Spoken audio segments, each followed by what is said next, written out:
Me wannan? Garkuwa. Garkuwa me? Kariya. Kariya me? Cuta. Cutar me kuma ka ce? Kolora. To kolora ce za ta zo cikin gaba. To ba na gani ba da ka daki biyo ba. A ayo jaki ne shi zai zama abin jaki? Duk ɗaya in ka ce ma jakin ma zan karɓa ni dai mu tafi.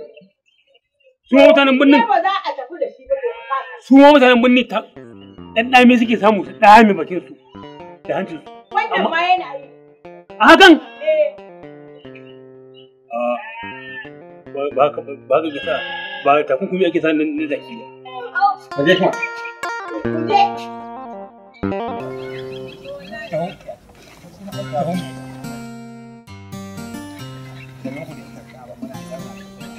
Ina jiran mu zai tafi binni ne. Ga nan, ga mu nan wallahi. Wai me yasa kake tsoron kaka?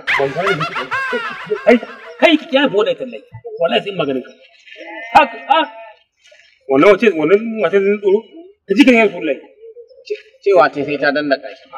Sakan kai da dan. Ri'imina zakara Rimin zakara. Rimin zakara. Rimin zakara. Ka san mu UPE mu kai. Su ko UBE su kai. Turancin mu da nasu ba ɗaya bane. Na'am kaka ba tsaya mu kai ba.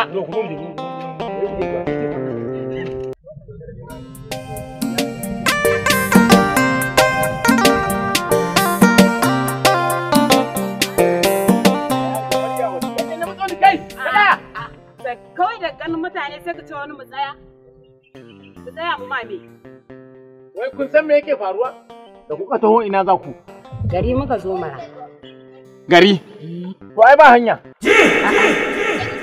Me dalilin ba a shirye Saboda kolora. Allah malam dakata. A binni a ce corona, ƙauyen ma corona, to me ya kawo ta nan? To ana ma take ita corona. Ta fi guda 8 wata. To ai ba ita ana. Akwai.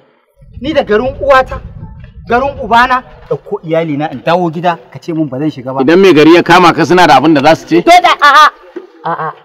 Inda yadda za a yi kawai ya bada shawara yadda za a yi ya za a yi ka ce ana maganin mai gari zai kama mu a mana bulala. Tun da na zo garin nan ba mai hana ni shiga, kuma ina da kofar da zan shiga. Sai mu ganta.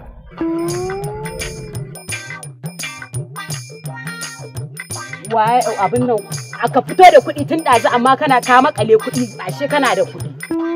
Kai ba shi kofar shiga. Ingut. Biyu ya bayar me ya kawo ɗaya ɓangare na. A'a. Haɗa masa biyu. Ka karɓi wannan kai haƙuri da su wannan ma. Ke ki karɓa ki riƙe. Kai. Gashi. Banda wannan wa'annan mutanen da ka ban guda biyun nan. Ka gan su? Ba wani dalili da zai haɗa ni da kai. Ba wata alfarma ba wata rana da zan iya maka. Amma tun da ka ban wannan dole ina da ranar da zan maka. Ka san ko manzon Allah sallallahu alaihi wa sallam ya ce in ana annoba kakka shiga in kana ciki kakka fita.